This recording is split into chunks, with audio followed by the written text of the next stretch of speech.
Assalamualaikum warahmatullahi wabarakatuh. Perkenalkan, nama saya Bagas Rosidi dengan NIM 22050974032.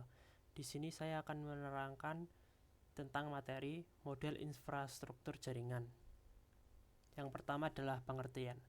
Model infrastruktur jaringan merujuk pada struktur yang mengatur koneksi antara komputer dan peralatan lainnya dalam suatu sistem terpadu. Ini mencakup jaringan komputer yang merupakan kumpulan komputer dan peralatan terhubung, serta jaringan komputer yang merupakan himpunan interkoneksi sejumlah komputer otonom. Sistem terdistribusi adalah sistem perangkat lunak yang beroperasi di atas jaringan, di mana tingkat integrasi dan transparansi ditentukan oleh perangkat lunaknya, bukan perangkat kerasnya. Dalam sistem terdistribusi, pengguna tidak perlu menyadari proses yang terjadi di balik layar, karena sistem ini menyembunyikan kompleksitasnya. Selanjutnya, jaringan komputer terpusat. Jaringan komputer terpusat adalah jenis jaringan di mana semua sumber daya komputasi dan data disimpan dan dikelola secara terpusat.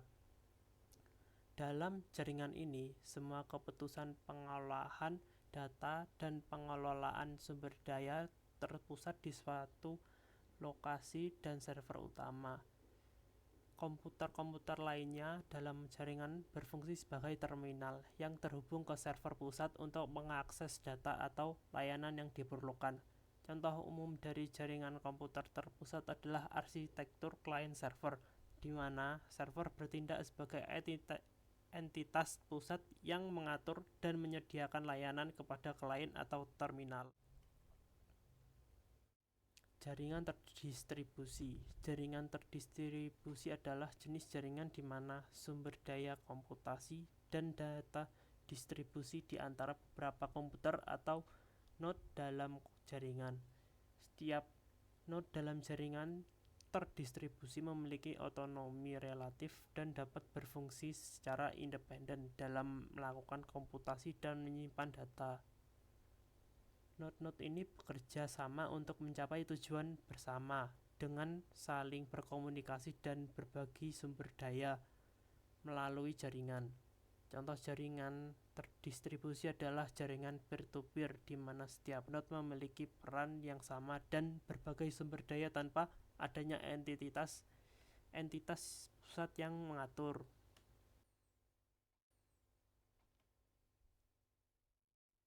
Selanjutnya, jaringan berdasarkan cakupan atau jangkauan.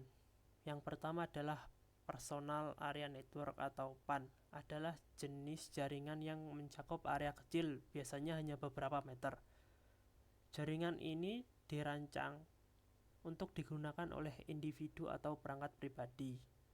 PAN memungkinkan komunikasi antara perangkat elektronik pribadi seperti komputer, smartphone, tablet, dan perangkat wearable. Contoh PAN adalah koneksi Bluetooth antara smartphone dan headset wireless atau antara komputer dan printer.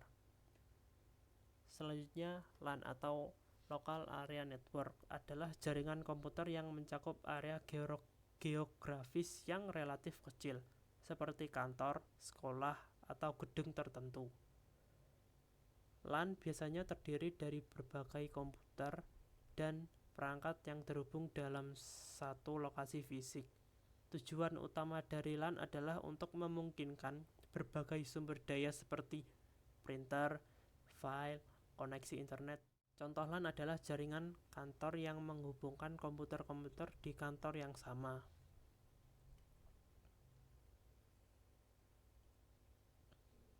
Selanjutnya adalah WAN atau Wide Area Network, adalah jenis jaringan yang mencakup area geografis yang luas, bahkan bisa mencakup wilayah negara atau bahkan benua. WAN menggunakan koneksi jarak jauh seperti kabel serat optik, satelit, atau jaringan telepon. Ini menghubungkan komputer dan jaringan lokal yang terpisah secara fisik. WAN memungkinkan komunikasi antara jaringan komputer yang berbeda di lokasi yang berjauhan. Contoh WAN adalah internet itu sendiri yang menghubungkan jaringan lokal di seluruh dunia. Selanjutnya adalah MAN atau Metropolitan Area Network, adalah jenis jaringan yang mencakup area geografis yang lebih besar daripada LAN tetapi lebih kecil daripada WAN. Biasanya terbatas pada kota atau daerah perkotaan tertentu. MAN seringkali digunakan untuk menghubungkan beberapa jaringan LAN di wilayah yang terkonsentrasi. Contoh MAN adalah jaringan kota yang menghubungkan berbagai kantor cabang sebuah perusahaan di suatu kota. Selanjutnya pembagian jaringan berdasarkan aksesnya. Yang pertama adalah intranet.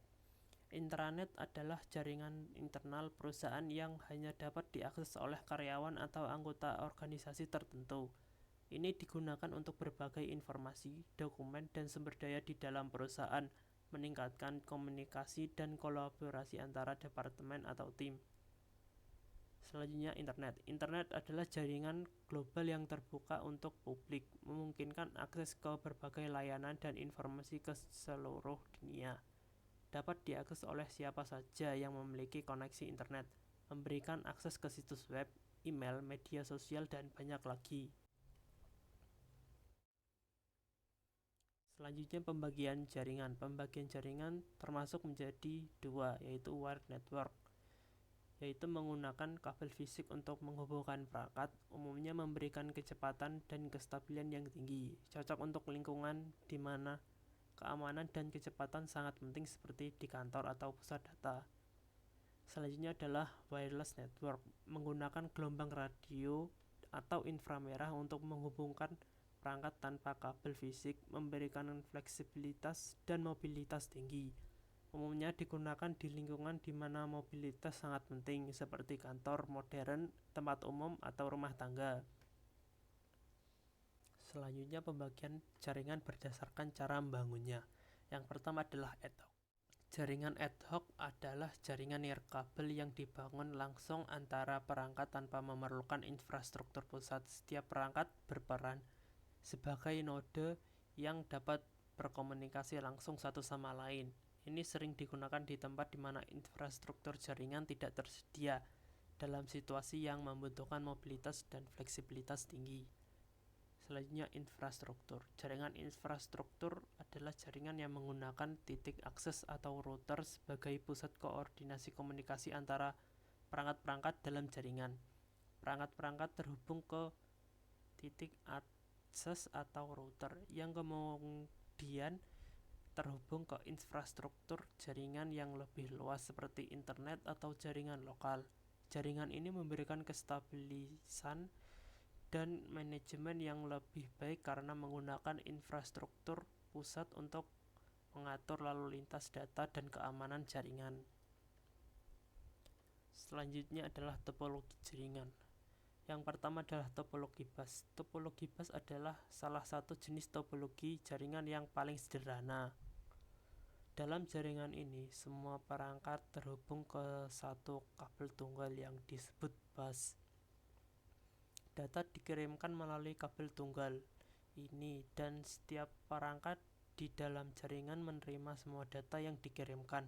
Ketika suatu perangkat ini ingin mengirim data, perangkat tersebut akan mengirim ke kabel bus dan data akan diterima oleh semua perangkat dalam jaringan. Namun hanya perangkat yang dituju yang akan memproses data tersebut, perangkat lainnya akan mengabaikannya.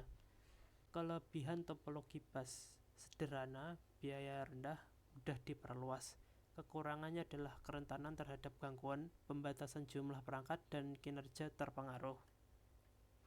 Selanjutnya adalah topologi ring. Topologi ring adalah jenis topologi jaringan di mana setiap perangkat terhubung ke dua perangkat lainnya, membentuk lingkaran atau cincin. Data dikirim melalui jalur satu arah di sepanjang lingkaran dari satu perangkat ke perangkat berikutnya. Setiap perangkat berfungsi sebagai repeater untuk menguatkan sinyal data sebelum meneruskannya ke perangkat berikutnya dalam cincin. Salah satu contoh topologi ring yang paling umum adalah Jaringan token ring. Kelebihan topologi ring: struktur tertutup, efisien, dan kinerja yang konsisten. Kekurangannya adalah kerentanan terhadap gangguan, biaya pemasangan, dan keterbatasan jumlah perangkat.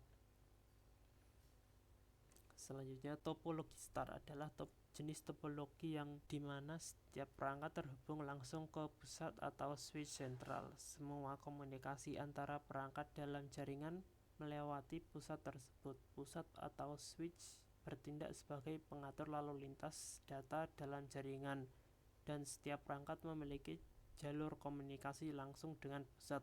Hal ini memungkinkan instalasi pemecahan masalah dan pengelolaan jaringan yang lebih mudah.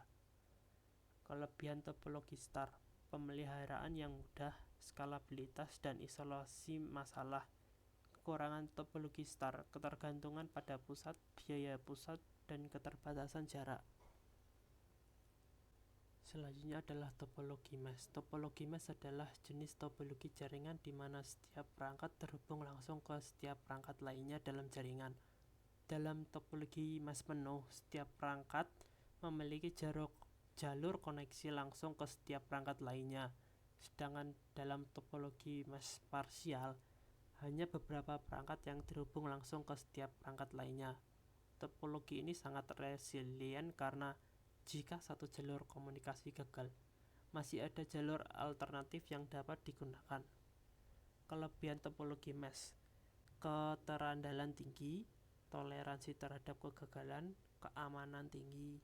Selanjutnya adalah kekurangan: biaya tinggi, kompleksitas konfigurasi dan pemeliharaan, dan kapasitas yang terbatas. Selanjutnya, jaringan berdasarkan siarannya atau castingnya. Yang pertama adalah unicast, mengirim data dari satu pengirim ke satu penerima tunggal. Komunikasi yang paling umum dalam jaringan. Setiap saat Anda mengakses situs atau mengirim email. Selanjutnya adalah multicast, mengirim data ke satu pengirim ke sekelompok penerima yang ditentukan. Pengguna untuk mengirim data ke beberapa penerima sekaligus seperti video streaming atau konferensi web. Selanjutnya adalah broadcast, mengirim data dari satu pengirim ke semua perangkat di jaringan. Biasanya digunakan untuk pengumuman atau pesan darurat di jaringan, tetapi dapat menyebabkan lalu lintas yang berlebihan jika tidak diatur dengan baik. Sekian, terima kasih. Mungkin itu saja. Sampai jumpa.